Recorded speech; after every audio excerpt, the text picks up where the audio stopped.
कहानी की शुरुआत होती है एक छोटे पैसेंजर प्लेन से जो अमेरिका की तरफ जा रहा था। उसी दौरान एक यात्री हैरान होकर फ्लाइट अटेंडेंट से पूछता है कि आखिर फ्लाइट का रूट अचानक क्यों बदल दिया गया। फ्लाइट अटेंडेंट उसे समझाती है कि असली रूट पर मौसम बहुत खराब है, इसलिए पायलट ने खुद फैसला लेकर रास्ता बदल दिया है और अब विमान अमेज़न के ऊपर से उड़ान भरेगा। चूंकि इस फ्लाइट में केवल 8 यात्री थे, इसलिए किसी ने इस बात को ज्यादा गंभीरता से नहीं लिया। लेकिन कुछ देर बाद अचानक पूरा विमान जोर जोर से हिलने लगता है। पायलट नोटिस करता है कि अचानक विमान का जीपीएस सिस्टम काम करना बंद कर चुका है, यहाँ तक कि कंट्रोल पैनल भी रिस्पॉन्ड नहीं कर रहा। पायलट तुरंत बेस स्टेशन से संपर्क करने की कोशिश करता है, लेकिन उसकी कोशिश भी नाकाम हो जाती है क्योंकि रेडियो कम्युनिकेशन सिस्टम भी बंद हो चुका था। लेकिन सबसे अजीब बात यह थी कि पायलट को जैसे पहले से अंदाजा था कि कुछ गलत होने वाला है। वो किसी तरह विमान को संभालते हुए अपने फोन से एक आखिरी वीडियो रिकॉर्ड करने लगता है। उस वीडियो में वो कहता है कि इस विमान में ऐसे बड़े बड़े राज्य छिपे हैं जिन्हें देखकर उसे पहले ही शक हो गया था कि कोई बड़ा हादसा हो सकता है।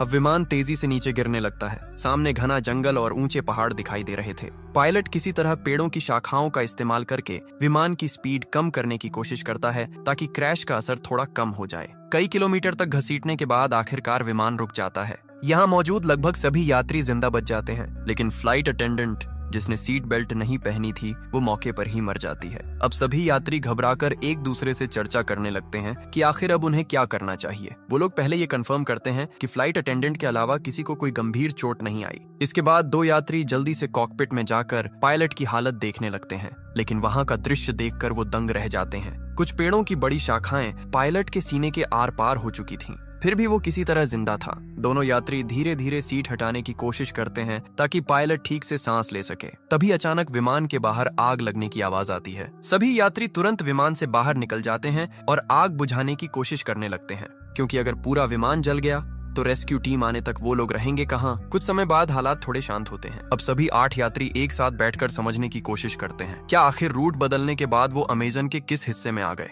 किसी के फोन में कोई सिग्नल नहीं था, मतलब इस घने जंगल में सैटेलाइट फोन के बिना बाहर की दुनिया से संपर्क करना लगभग नामुमकिन था। ये जंगल सैकड़ों मील तक फैला हुआ था, यहाँ से पैदल निकलना भी असंभव जैसा था। सबसे बड़ी समस्या ये थी कि बाहर किसी को ये तक नहीं पता कि उनका विमान यहाँ क्रैश हुआ है, मतलब कोई उन्हें ढूंढने भी नहीं आएगा। तभी यात्रियों में से एक आदमी जिसका नाम जैक था सबका परिचय जानने की बात करता है। वो कहता है कि अगर सब एक दूसरे को समझेंगे तभी मिलकर सही फैसला ले पाएंगे कि आगे क्या करना है। जैक अपना परिचय देते हुए बताता है कि वो एक इंश्योरेंस इन्वेस्टिगेटर है। उसका काम लोगों को इंश्योरेंस फ्रॉड करने से रोकना है। वो अपना एक केस खत्म करके अमेरिका वापस लौट रहा था। इसके बाद दूसरा यात्री अपना नाम केविन बताता है। वो पेशे से एक डॉक्टर था। केविन बताता है कि कई साल डॉक्टर रहने के बाद उसने मेडिकल इक्विपमेंट का बिजनेस शुरू किया है और उसी काम से वो वापस अमेरिका जा रहा था। डॉक्टर केविन पायलट की हालत देखकर समझ जाता है कि उसकी वोकल कॉर्ड डैमेज हो चुकी है, इसलिए वो बोल नहीं पा रहा। लेकिन वही इकलौता इंसान था जो शायद उन्हें यहाँ से बाहर निकाल सकता था, इसलिए उसे हर हाल में बचाना जरूरी था।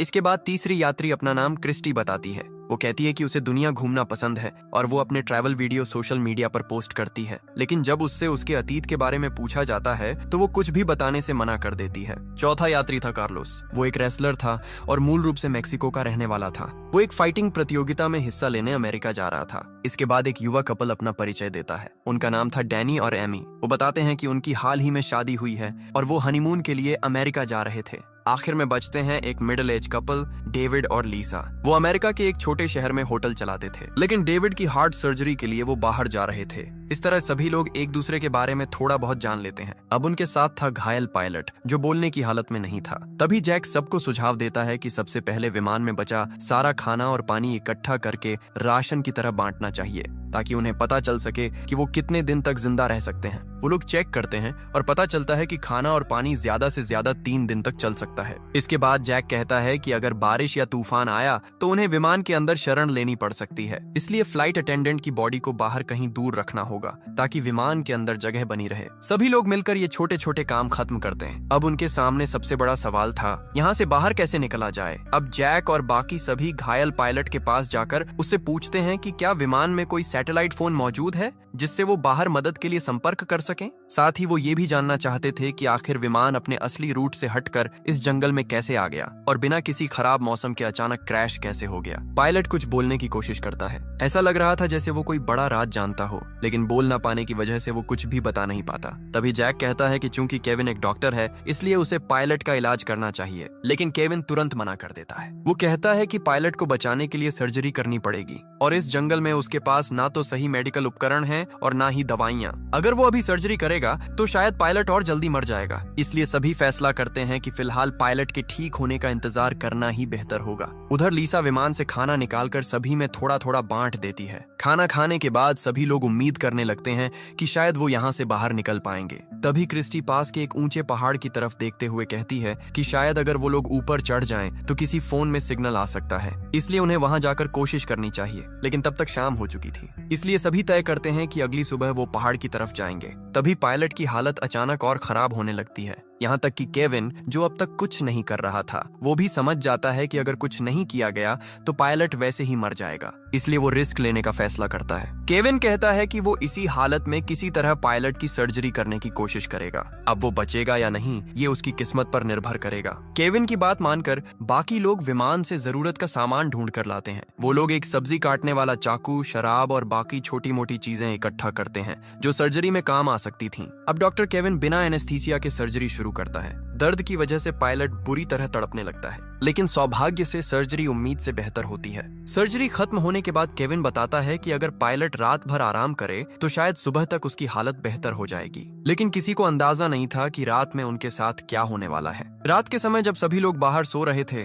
तभी एक नकाबपोश इंसान चुपके से घायल पायलट के पास आता है। वो उसके मुंह को दबाकर उसकी सांस रोक देता है और कुछ ही सेकंड में पायलट की मौत हो जाती है। अगली सुबह जब सभी उठते हैं तो पायलट की लाश देखकर हैरान रह जाते हैं, क्योंकि पिछली रात सर्जरी के बाद उसकी हालत काफी बेहतर हो चुकी थी और वो तो उन्हें कोई जरूरी बात बताने वाला था। डॉक्टर केविन उसकी जांच करके कहता है कि उसके शरीर में कोई इन्फेक्शन नहीं हुआ था, मतलब उसकी मौत सामान्य तरीके से नहीं हुई। अब सभी लोग चर्चा करने लगते हैं कि रात में किसी को पायलट की निगरानी करनी चाहिए थी, लेकिन अब बहुत देर हो चुकी थी। आखिरकार वो लोग सोचते हैं कि शायद उसकी मौत चोटों की वजह से हुई होगी, इसलिए वो पायलट की बॉडी को भी फ्लाइट अटेंडेंट की बॉडी के पास एक पेड़ के नीचे रख आते हैं, ताकि अगर कभी कोई रेस्क्यू टीम यहाँ पहुंचे तो दोनों की बॉडी उनके परिवार तक पहुंचाई जा सके। लेकिन किसी का ध्यान नहीं जाता कि पायलट की जेब से उसका फोन नीचे गिर चुका था और डैनी चुपचाप वो फोन उठा लेता है। जब एमी उससे इसके बारे में पूछती है तो डैनी उसे किसी को कुछ न बताने के लिए कहता है, क्योंकि अब उसे किसी पर भरोसा नहीं रहा था। इसके बाद डैनी अकेले पायलट की बॉडी के पास जाता है और उसका एक उंगली काट लेता है ताकि फिंगरप्रिंट से फोन अनलॉक किया जा सके।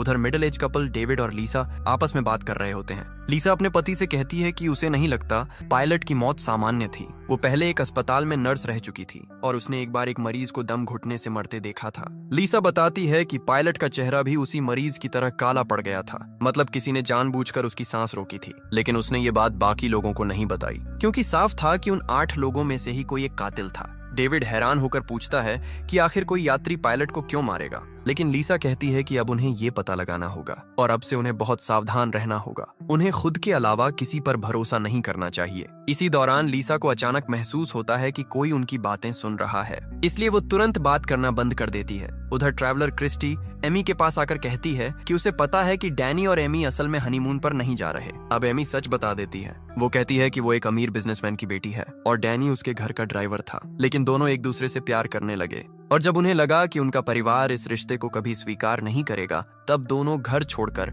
अमेरिका भाग रहे थे। क्रिस्टी समझ जाती है कि उन्होंने बाकी लोगों से झूठ बोला था ताकि कोई उन्हें शक की नजर से न देखे। उधर कार्लोस सबको एक अच्छी खबर देता है। उसे विमान के मलबे में एक जीपीएस डिवाइस मिली थी। वो कहता है कि अगर वो इस डिवाइस को पास के पहाड़ की चोटी तक ले जाकर एक्टिवेट कर दे तो शायद मदद मिल सकती है। उसका सिग्नल बहुत दूर तक जाएगा। साथ ही कार्लोस कहता है कि डिवाइस जितनी खराब हुई है वो उसे अगले दिन तक ठीक कर देगा। ये सुनकर सभी थोड़ी राहत की सांस लेते हैं, क्योंकि आखिरकार उन्हें बाहर निकलने की एक उम्मीद दिखाई देने लगी थी। कार्लोस बताता है कि उसके पिता पहले इलेक्ट्रिशियन थे और उसने उन्हीं से ये सब काम सीखा था, लेकिन वो खुद एक फाइटर बनना चाहता था, इसलिए उसने अपने पिता का काम छोड़ दिया। तभी जैक कहता है कि ठीक है, आज कार्लोस जीपीएस डिवाइस ठीक करेगा और कल सुबह सभी पहाड़ पर चढ़कर उसे एक्टिवेट करेंगे। लेकिन तभी लीसा एक बुरी खबर देती है। वो बताती है कि उनका खाना चोरी हो गया है। हालांकि उन्हें यहाँ फंसे सिर्फ एक दिन हुआ था। जो खाना 3 दिन तक चलना था वो लगभग खत्म हो चुका था। अब जैक और क्रिस्टी तुरंत विमान के अंदर जाकर जांच करने लगते हैं कि आखिर खाना किसने चुराया। उन्हें समझ आ जाता है कि किसी ने जानबूझकर राशन खत्म किया है। इसी दौरान जैक नोटिस करता है कि क्रिस्टी बहुत प्रोफेशनल तरीके से जांच कर रही है। तब वो कहता है कि वो कोई साधारण ट्रैवलर नहीं हो सकती, क्योंकि आम इंसान इस तरह जांच नहीं करता। तब आखिरकार क्रिस्टी सच बताती है। वो असल में एक रिपोर्टर थी जो अलग अलग देशों में जाकर गैंग्स और अपराधियों का पर्दाफाश करती थी। इसीलिए उसने अपने बारे में झूठ बोला था, ताकि अगर यात्रियों में कोई अपराधी हो तो वो उस पर हमला ना करे। मतलब वहाँ मौजूद हर इंसान अपने अतीत के बारे में कुछ न कुछ छिपा रहा था। अब क्योंकि उनके पास खाने और पानी की कमी हो चुकी थी, इसलिए कार्लोस को जीपीएस डिवाइस ठीक करने के लिए छोड़कर बाकी सभी लोग जंगल में खाने और पानी की तलाश में निकल पड़ते हैं। चलते चलते उन्हें रास्ते में नीले रंग के कुछ मशरूम दिखाई देते हैं। क्रिस्टी अपने रिपोर्टिंग अनुभव से तुरंत समझ जाती है कि ये जहरीले मशरूम हैं और इन्हें खाने से कुछ घंटों में इंसान की मौत हो सकती है। वो सभी को चेतावनी देती है कि कोई भी गलती से इन्हें हाथ न लगाए। साथ ही वो ये भी बताती है कि ऐसे मशरूम आमतौर पर गीली जगहों पर उगते हैं,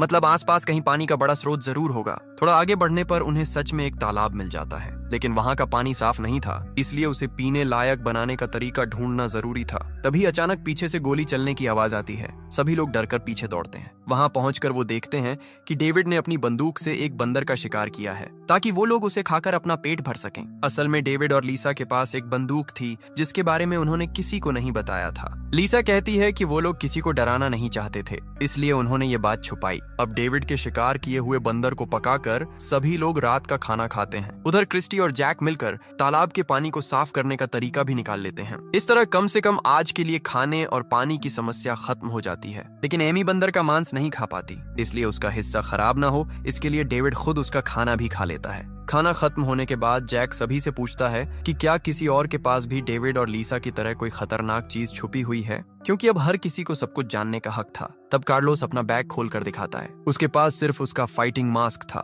जो उसकी फाइटर पहचान को रिप्रेजेंट करता था। साथ ही वो कहता है कि कल वो लोग जीपीएस डिवाइस के जरिए मदद के लिए सिग्नल भेज देंगे, इसलिए फिलहाल उन्हें एक दूसरे से डरने की जरूरत नहीं है। लेकिन उसी रात जब सभी लोग सो रहे थे, अचानक डेविड की तबीयत खराब होने लगती है और दूर अंधेरे में कोई इंसान छिपकर ये सब देख रहा था। अब वही रहस्यमयी इंसान अपना सैटेलाइट फोन निकालता है और किसी लड़की को कॉल करता है। वो कहता है कि उनका प्लान अब तक पूरी तरह सफल रहा है और वो इसे और तेजी से आगे बढ़ाएगा। मतलब उन यात्रियों में से किसी एक के पास सैटेलाइट फोन मौजूद था, लेकिन उसने जानबूझकर उसे सबसे छुपा रखा था और शायद वही शुरू से ये सब कर रहा था। लेकिन क्यों, ये अभी भी एक बड़ा रहस्य था। अगली सुबह सभी लोग लीसा के रोने की आवाज सुनकर जागते हैं, क्योंकि रात में डेविड की मौत हो चुकी थी। डॉक्टर केविन उसकी जांच करके बताता है कि उसके मुंह से झाग निकल रहा है, मतलब उसे फूड पॉइजनिंग हुई थी और शायद उसे वही जहरीले मशरूम खिलाए गए थे जो उन्होंने पिछले दिन जंगल में देखे थे। ये सुनते ही लीसा गुस्से में आ जाती है। वो सभी पर चिल्लाने लगती है कि उनमें से कोई एक इंसान सबको एक एक करके मार रहा है, लेकिन अब तक किसी को ये समझ नहीं आ रहा था कि आखिर कोई ऐसा क्यों करेगा। इन 8 लोगों में से तो कोई भी एक दूसरे को पहले से जानता तक नहीं था।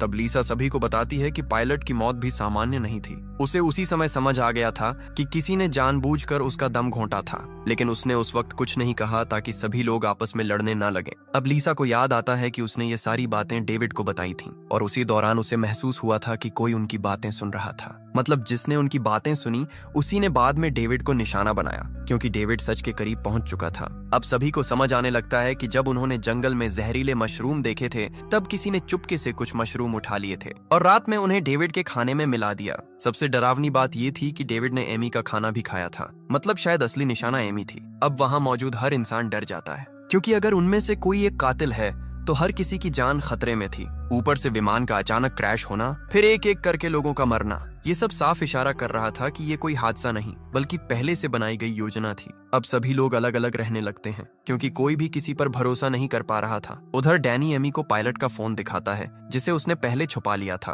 उस फोन में पायलट की आखिरी वीडियो रिकॉर्डिंग मौजूद थी। वीडियो में पायलट खुद कह रहा था कि विमान में कोई बहुत बड़ा राज छुपा हुआ है और विमान को जानबूझकर क्रैश करवाया गया है। डैनी और एमी वो वीडियो बाकी सभी को भी दिखा देते हैं। अब सभी पूरी तरह यकीन कर लेते हैं कि यहाँ सच में कोई बड़ा खेल चल रहा है। और पिछले दोनों लोगों की मौत महज हादसा नहीं थी। इसी दौरान कार्लोस बताता है कि उसने आखिरकार जीपीएस डिवाइस ठीक कर ली है। अब उन्हें सिर्फ पहाड़ की चोटी तक पहुंचकर उसे एक्टिवेट करना था। लेकिन अब कोई किसी पर भरोसा नहीं कर रहा था, क्योंकि अगर असली कातिल उनके बीच मौजूद था तो वो कभी नहीं चाहेगा कि मदद पहुंचे। अगर जीपीएस चालू हो गया तो सभी लोग यहाँ से बच निकलेंगे। अब सभी चर्चा करने लगते हैं कि पहाड़ पर कौन जाएगा और कौन नीचे कैंप की सुरक्षा करेगा। आखिरकार जैक कहता है कि वो नीचे रहकर कैंप संभालेगा, जबकि कार्लोस, डॉक्टर केविन और क्रिस्टी पहाड़ पर जाकर जीपीएस डिवाइस इंस्टॉल करेंगे। तीनों लोग अब डिवाइस लेकर पहाड़ की तरफ बढ़ने लगते हैं। उनका प्लान साफ था, अगर उनमें से कोई एक कातिल निकला तो बाकी दो लोग मिलकर उसे संभाल लेंगे। उधर चढ़ाई के दौरान कार्लोस च्यूइंग गम चबाने लगता है। तभी क्रिस्टी उसके गम के रैपर को देखकर समझ जाती है कि ये उसी खाने का हिस्सा था जो पहले चोरी हुआ था, मतलब खाना कार्लोस ने चुराया था। अब क्रिस्टी के मन में शक पैदा होने लगता है कि शायद वही असली कातिल भी हो सकता है, लेकिन वो अभी किसी को कुछ नहीं बताती। वो चुपचाप कार्लोस पर नजर रखने लगती है। साथ ही सावधानी के लिए वो जीपीएस डिवाइस भी कार्लोस से लेकर खुद संभाल लेती है, क्योंकि उसे डर था कि कहीं कार्लोस डिवाइस को नुकसान न पहुंचा दे। अब तीनों धीरे धीरे पहाड़ की चोटी की तरफ बढ़ते रहते हैं। कई घंटों की मुश्किल चढ़ाई के बाद आखिरकार वो लोग ऊपर पहुंच जाते हैं, लेकिन तभी अचानक क्रिस्टी का पैर फिसल जाता है और वो पहाड़ के किनारे से नीचे लटक जाती है। सबसे खतरनाक बात ये थी कि जीपीएस डिवाइस भी किनारे के पास गिर चुकी थी। अगर वो डिवाइस नीचे गिर जाती तो यहाँ से बाहर निकलने की उनकी आखिरी उम्मीद खत्म हो जाती। इसलिए अपनी जान जोखिम में डालकर क्रिस्टी सबसे पहले डिवाइस पकड़ लेती है। उधर कार्लोस और केविन अपनी जान की परवाह किए बिना क्रिस्टी को ऊपर खींचने लगते हैं और आखिरकार वो दोनों मिलकर क्रिस्टी और डिवाइस दोनों को बचा लेते हैं। इस घटना के बाद तीनों के बीच थोड़ा भरोसा बनने लगता है, क्योंकि अगर उनमें से कोई कातिल होता तो वो आसानी से बाकी लोगों को मरने के लिए छोड़ सकता था, लेकिन उन्होंने एक दूसरे की जान बचाई। अब आखिरकार कार्लोस जीपीएस डिवाइस इंस्टॉल करना शुरू करता है। उधर डॉक्टर केविन अपने फोन में सिग्नल चेक करता है, लेकिन अब भी कोई नेटवर्क नहीं था। मतलब अब उनकी आखिरी उम्मीद सिर्फ यही जीपीएस डिवाइस थी। कुछ देर बाद कार्लोस खुश होकर बताता है कि डिवाइस आखिरकार एक्टिवेट हो चुकी है और कुछ घंटों में उसका सिग्नल दूर तक पहुंच जाएगा। अब सूरज डूबने लगा था, इसलिए तीनों वापस कैंप की तरफ लौटने लगते हैं। उधर नीचे कैंप में मौजूद बाकी लोग अब एक दूसरे पर बिल्कुल भरोसा नहीं कर पा रहे थे। लीसा अपनी बंदूक लेकर जैक को दूर रहने के लिए कहती है, क्योंकि अपने पति की मौत के बाद अब उसे हर इंसान पर शक होने लगा था। उधर डैनी भी एमी पर गुस्सा करने लगता है। वो एमी से कहता है कि अब से वो किसी और से बात नहीं करेगी और हर चीज वही संभालेगा। लेकिन अब एमी खुद डैनी पर शक करने लगी थी। उसे लगने लगा कि शायद उसने अपने ड्राइवर के साथ भागकर बहुत बड़ी गलती कर दी, क्योंकि वो डैनी के अतीत के बारे में कुछ भी नहीं जानती थी। वो सिर्फ प्यार में अंधी होकर उसके साथ भाग आई थी और अब इस जंगल में एक एक करके लोग मर रहे थे। एमी की बातें सुनकर डैनी गुस्से में चिल्लाने लगता है। वो कहता है कि अगर वो ना होता तो एमी अब तक मर चुकी होती। डैनी का ये रूप देखकर एमी डर जाती है, क्योंकि उसने पहले कभी उसे इतना गुस्से में नहीं देखा था। अब उसे अपने फैसले पर पछतावा होने लगता है। इसी बीच नीचे मौजूद चारों लोग एक दूसरे को शक की नजर से देखते रहते हैं। कुछ देर बाद पहाड़ से लौटकर कार्लोस, केविन और क्रिस्टी वापस कैंप पहुंचते हैं। वो बताते हैं कि जीपीएस डिवाइस सही तरीके से एक्टिवेट हो चुकी है और अगर किस्मत अच्छी रही तो अगले दिन तक कोई न कोई रेस्क्यू टीम वहां पहुंच जाएगी। अब बचे हुए सातों लोग अजीब खामोशी में रात का खाना खाते हैं। हर कोई बस यही सोच रहा था कि किसी तरह उन्हें सिर्फ अगली सुबह तक जिंदा रहना है। रात होते ही सभी सो जाते हैं, लेकिन कार्लोस अकेले अपनी फाइटिंग प्रैक्टिस शुरू कर देता है। वो अपनी प्रतियोगिता के लिए तैयारी पूरी करना चाहता था। कार्लोस अपने सपनों को लेकर इतना जुनूनी था कि इस भयानक हालत में भी उसका ध्यान सिर्फ प्रैक्टिस पर था। इसी वजह से उसने पहले खाना भी चुराया था ताकि उसकी डाइट खराब ना हो। लेकिन तभी अचानक कार्लोस देखता है कि सामने अंधेरे में कोई काले कपड़ों में खड़ा है और सबसे डरावनी बात यह थी कि उस इंसान ने कार्लोस का फाइटिंग मास्क पहन रखा था। कुछ समझ पाता उससे पहले ही वो रहस्यमय इंसान कार्लोस पर चाकू से हमला कर देता है और कुछ ही सेकंड में कार्लोस की हत्या हो जाती है। अगली सुबह जब सभी उठते हैं तो कार्लोस कहीं दिखाई नहीं देता। तब जैक कहता है कि उन्हें अलग अलग होकर उसे ढूंढना चाहिए, लेकिन डॉक्टर केविन याद दिलाता है कि अगर जीपीएस डिवाइस काम कर रही है तो अब तक रेस्क्यू टीम आ जानी चाहिए थी। उन्हें नहीं पता था कि रात में किसी ने चुपके से जीपीएस डिवाइस की वायर काट दी थी, मतलब कोई सिग्नल बाहर जा ही नहीं रहा था। इस सच्चाई से अनजान बाकी लोग जंगल में कार्लोस को ढूंढने निकल पड़ते हैं, लेकिन काफी देर तक खोजने के बाद भी कार्लोस कहीं नहीं मिलता। तब केविन कहता है कि उन्हें दोबारा पहाड़ पर जाकर जीपीएस डिवाइस चेक करनी चाहिए। क्रिस्टी भी उसके साथ जाने को तैयार हो जाती है, क्योंकि अब किसी को अकेले भेजना बहुत खतरनाक था। दोनों पहाड़ की तरफ बढ़ने लगते हैं। रास्ते में अचानक उन्हें आसमान में बहुत सारे पक्षी एक जगह मंडराते दिखाई देते हैं। ये देखकर दोनों समझ जाते हैं कि वहाँ जरूर कुछ हुआ है। इसलिए वो पहाड़ की तरफ जाने के बजाय उसी दिशा में बढ़ने लगते हैं और वहां पहुंचकर उनका दिल दहल जाता है, क्योंकि वहां कार्लोस की लाश पड़ी थी। किसी ने पिछली रात उसकी हत्या करके उसकी बॉडी वहां फेंक दी थी। अब केविन और क्रिस्टी वापस कैंप लौटते हैं और बाकी लोगों को बताते हैं कि उन्होंने एक और साथी खो दिया है। अब सभी का शक सीधे डैनी और एमी पर जाने लगता है, क्योंकि पिछली रात कार्लोस उन्हीं दोनों के सबसे पास सोया था। हालांकि डैनी समझाने की कोशिश करता है कि वो ऐसा क्यों करेगा, लेकिन अब हर किसी के दिमाग में एक ही सवाल घूम रहा था, अगर उनमें से कोई एक कातिल है तो आखिर उसका मकसद क्या है? वो एक एक करके सबको क्यों मार रहा है? तभी लिसा बताती है कि पिछली रात उसकी बंदूक की सारी गोलियां चोरी हो गईं। उसके पास अब सिर्फ एक आखिरी गोली बची थी जो उसकी जेब में थी। ये सुनकर केविन कहता है कि जब उसने डैनी का इलाज किया था तब उसने उसकी पीठ पर एक टैटू देखा था, और ऐसा टैटू आमतौर पर गैंग के लोग बनवाते हैं, मतलब डैनी किसी गैंग से जुड़ा हो सकता है। ऊपर से एमी भी उसके अतीत के बारे में कुछ नहीं जानती थी, इसलिए शक और बढ़ जाता है। लेकिन डैनी कहता है कि वो टैटू उसने खुद नहीं बनवाया था, उसे झूठे केस में जेल भेजा गया था और वहाँ गैंग के लोगों ने जबरदस्ती उसके शरीर पर वो टैटू बना दिया। वो कहता है कि जेल से निकलने के बाद उसने अपनी जिंदगी बदलने की कोशिश की और तभी उसे एमी के घर ड्राइवर की नौकरी मिली। वहीं उसे एमी से प्यार हो गया। डैनी साफ कहता है कि वो अपराधी नहीं है और वो ये सब नहीं कर रहा। साथ ही वो एमी को ये भी बताता है कि शुरुआत में वो उसके पैसों की तरफ आकर्षित हुआ था, लेकिन बाद में उसे सच में एमी से प्यार हो गया और अब वो उसे बचाने के लिए कुछ भी कर सकता है। इसी दौरान शाम हो जाती है और अचानक जंगल में तेज तूफान और भारी बारिश शुरू हो जाती है। सभी लोग भागकर वापस विमान के अंदर आ जाते हैं, लेकिन तभी उन्हें आखिरकार वो चीज दिखाई देती है जिसकी वजह से शायद ये सब हो रहा था। बारिश के कारण विमान की छत का एक हिस्सा टूट जाता है और वहां से कई बड़े बैग नीचे गिरते हैं। जब जैक छत हटाकर ठीक से देखता है तो सभी दंग रह जाते हैं, क्योंकि उन बैग्स के अंदर सफेद रंग के कई पैकेट भरे हुए थे। सभी तुरंत समझ जाते हैं कि ये ड्रग्स हैं और उनकी कीमत करोड़ों में होगी। अब धीरे धीरे सारी बातें साफ होने लगती हैं। एयरलाइन असल में सामान्य यात्रियों की आड़ में ड्रग्स की तस्करी कर रही थी। शायद इसी वजह से उनकी फ्लाइट टिकट बाकी फ्लाइट से इतनी सस्ती थी। अब डैनी, जिसने पहले गैंग के साथ काम किया था, वो तुरंत पहचान जाता है कि ये बहुत बड़ा ड्रग ऑपरेशन है। उसे समझ आ जाता है कि शायद एयरलाइन का राज किसी तरह लीक हो गया था और इसलिए विमान को जानबूझकर इस जंगल में क्रैश करवाया गया।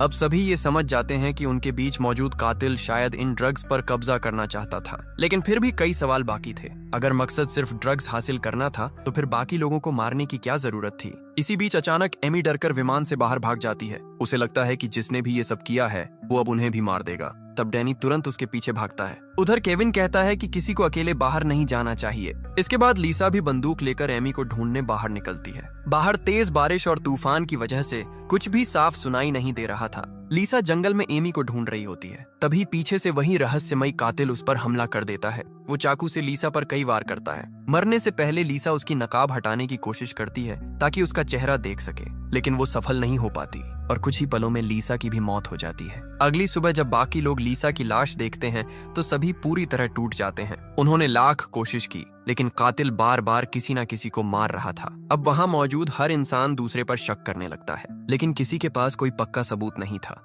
तभी अचानक क्रिस्टी अपनी बंदूक जैक की तरफ तान देती है। वो कहती है कि उसे जैक के सामान से लिसा की बंदूक की चोरी हुई गोलियां मिली हैं, मतलब जैक ही असली कातिल हो सकता है। लेकिन क्रिस्टी के पास सिर्फ यही सबूत नहीं था, उसे जैक के बैग से एक सैटेलाइट फोन भी मिला था। अब क्रिस्टी पूरी तरह यकीन कर चुकी थी कि जैक ही ये सब कर रहा है। हालांकि जैक खुद को बेगुनाह बताता है। वो कहता है कि हाँ, उसने लिसा की बंदूक से गोलियां निकाली थीं, लेकिन उसने ऐसा इसलिए किया क्योंकि उसे लगा था कि लिसा ही कातिल है। वो सिर्फ बाकी लोगों की सुरक्षा चाहता था, लेकिन सैटेलाइट फोन उसका नहीं था। जैक कहता है कि असली कातिल ने ही उसे फंसाने के लिए वो फोन उसके बैग में रखा है। तभी केविन जल्दी से कहता है कि उन्हें उस सैटेलाइट फोन से तुरंत मदद मांगनी चाहिए, लेकिन क्रिस्टी बताती है कि वो पहले ही कोशिश कर चुकी है। फोन में एक पासवर्ड लगा हुआ है और बिना पासवर्ड के वो इस्तेमाल नहीं हो सकता। अब क्योंकि फोन जैक के बैग से मिला था, इसलिए सभी को लगता है कि पासवर्ड सिर्फ जैक को ही पता होगा। लेकिन जैक बार बार कहता है कि फोन उसका नहीं है और उसे कोई पासवर्ड नहीं पता। अब डैनी गुस्से में जैक पर हमला कर देता है, लेकिन केविन उसे रोकते हुए कहता है कि अगर उन्होंने जैक को मार दिया तो फिर फोन कभी अनलॉक नहीं होगा और तब वो लोग यहाँ से बाहर नहीं निकल पाएंगे। इसलिए फिलहाल जैक को जिंदा रखना जरूरी था। इसके बाद वो लोग जैक को बांध देते हैं। अब बचे हुए 4 लोग फैसला करते हैं कि किसी को जैक से सच उगलवाना होगा और आखिरकार ये जिम्मेदारी डॉक्टर केविन को दी जाती है। केविन जैक के पास जाकर एक बार फिर उससे पासवर्ड पूछता है, लेकिन जैक फिर वही कहता है कि उसे कुछ नहीं पता। अब मजबूर होकर केविन उसे टॉर्चर करना शुरू कर देता है। वो उसके नाखून उखाड़ने लगता है। उधर उसी समय क्रिस्टी, डैनी और एमी पहाड़ पर लगे जीपीएस डिवाइस को चेक करने निकलते हैं। वहां पहुंचकर वो लोग देखकर दंग रह जाते हैं, क्योंकि किसी ने जीपीएस डिवाइस की वायर निकाल दी थी। मतलब इतने समय से कोई सिग्नल बाहर जा ही नहीं रहा था। अब क्रिस्टी जल्दी से वायर वापस जोड़ती है और आखिरकार जीपीएस डिवाइस दोबारा चालू हो जाती है। अब उनकी लोकेशन अमेरिका तक पहुंच जाती है, जहां लोग कई दिनों से उस लापता विमान को खोजने की कोशिश कर रहे थे। लेकिन समस्या ये थी कि लोकेशन अमेजन जंगल के उस हिस्से में थी जो अमेरिका की सीमा के बाहर आता था। ऊपर से एयरलाइन भी अमेरिकी रजिस्टर्ड नहीं थी, इसलिए अमेरिकी सेना वहां सीधे नहीं जा सकती थी। इसी दौरान एक सरकारी इन्वेस्टिगेटर जिसका नाम क्लेयर था, एयरलाइन के ऑफिस पहुंचती है। वो कंपनी के खिलाफ जांच शुरू करने का आदेश देती है, क्योंकि उनका एक विमान कई दिनों से गायब था और कंपनी ने इस बारे में किसी को कोई जानकारी नहीं दी थी। लेकिन एयरलाइन की मैनेजर कोरा मुस्कुराते हुए कहती है कि वो आराम से जांच कर सकती है, क्योंकि विमान अमेरिका के बाहर क्रैश हुआ है और वहां सिर्फ मैक्सिकन आर्मी ही जा सकती है। इसी दौरान एक बड़ा खुलासा होता है। वो इन्वेस्टिगेटर क्लेयर असल में जैक की पत्नी थी और जैक एयरलाइन के खिलाफ एक गुप्त मिशन पर गया था। वो इस पूरी ड्रग तस्करी की जांच कर रहा था, इसीलिए क्लेयर अब उसे ढूंढने की कोशिश कर रही थी। इस खुलासे के बाद एक बात साफ हो जाती है, जैक असली कातिल नहीं हो सकता। लेकिन जंगल में मौजूद बाकी लोग अभी भी उसी पर शक कर रहे थे। उधर जंगल में क्रिस्टी अकेले जैक के पास आती है। अब उसे भी लगने लगा था कि शायद जैक को फंसाया जा रहा है। जैक उसे समझाता है कि अगर वो सच में कातिल होता तो वो सिर्फ गोलियां नहीं बल्कि पूरी बंदूक चुरा लेता और फिर बाकी लोगों को आसानी से मार सकता था, लेकिन उसने ऐसा नहीं किया। क्रिस्टी को उसकी बात सही लगती है, इसलिए वो चुपचाप जैक की रस्सियां खोल देती है और उसे वहां से भाग जाने के लिए कहती है, ताकि बाकी लोग उसे दोबारा टॉर्चर ना कर सकें। अगली सुबह जब बाकी लोग देखते हैं कि जैक गायब है तो वो हैरान रह जाते हैं। क्रिस्टी ऐसे व्यवहार करती है जैसे उसे कुछ पता ही ना हो, लेकिन डैनी और एमी डर जाते हैं, क्योंकि अगर जैक सच में कातिल हुआ तो अब वो आजाद था और वो किसी से भी बदला ले सकता था, खास तौर पर केविन से, जिसने पिछली रात उसे बुरी तरह टॉर्चर किया था। अब केविन खुद डरने लगता है। तभी डैनी फैसला करता है कि वो एमी को लेकर बाकी लोगों से अलग हो जाएगा, क्योंकि अब उसे किसी पर भरोसा नहीं था। लेकिन क्रिस्टी उसे समझाने की कोशिश करती है। वो कहती है कि अगर सभी अलग अलग हो गए तो असली कातिल के लिए लोगों को मारना और आसान हो जाएगा। लेकिन डैनी कहता है कि इतने दिनों तक साथ रहने के बावजूद उनके कई साथी मर चुके हैं, इसलिए अब अलग होना ही बेहतर है। उधर जैक भी कैंप से दूर जाकर अकेले रहने के लिए कोई सुरक्षित जगह ढूंढने लगता है, क्योंकि अब सिर्फ क्रिस्टी को छोड़कर बाकी सभी उसे कातिल मान रहे थे। इसी बीच डैनी एमी को भरोसा दिलाता है कि वो उसे कुछ नहीं होने देगा। वो कहते हैं कि अब जीपीएस डिवाइस चालू हो चुकी है और जल्द ही रेस्क्यू टीम वहां पहुंच जाएगी। और सच में ऐसा ही होता है। मैक्सिकन आर्मी को आखिरकार उनका सिग्नल मिल जाता है। अब सेना की एक टीम हेलीकॉप्टर लेकर अमेजन जंगल की तरफ रवाना हो जाती है। उधर जंगल में डैनी और एमी एक साथ बैठे हुए थे, जबकि बाकी लोग अलग अलग दिशाओं में चले गए थे। तभी अचानक पूरे जंगल में कई गोलियों की आवाज गूंजती है। ये आवाज सुनकर बाकी सभी लोग तेजी से वापस कैंप की तरफ दौड़ते हैं, लेकिन वहां पहुंचकर उनके होश उड़ जाते हैं, क्योंकि डैनी और एमी दोनों जमीन पर पड़े थे। किसी ने पीछे से गोली मारकर दोनों की हत्या कर दी थी। अब जंगल में सिर्फ 3 लोग बचे थे, क्रिस्टी, डॉक्टर केविन और जैक। तीनों एक दूसरे को शक भरी नजरों से देखने लगते हैं, क्योंकि अब साफ था कि असली कातिल इन्हीं 3 लोगों में से कोई एक है, वही इंसान जिसने शुरू से एक एक करके सबको मारा। उधर दूसरी तरफ सेना का हेलीकॉप्टर भी धीरे धीरे उसी लोकेशन की तरफ बढ़ रहा था। आगे की कहानी में और भी बड़े ट्विस्ट सामने आएंगे, जहां पता चलेगा कि असली कातिल कौन है और आखिर इस पूरे प्लेन क्रैश के पीछे असली मास्टरमाइंड कौन था। बाकी कहानी देखेंगे अगले पार्ट में।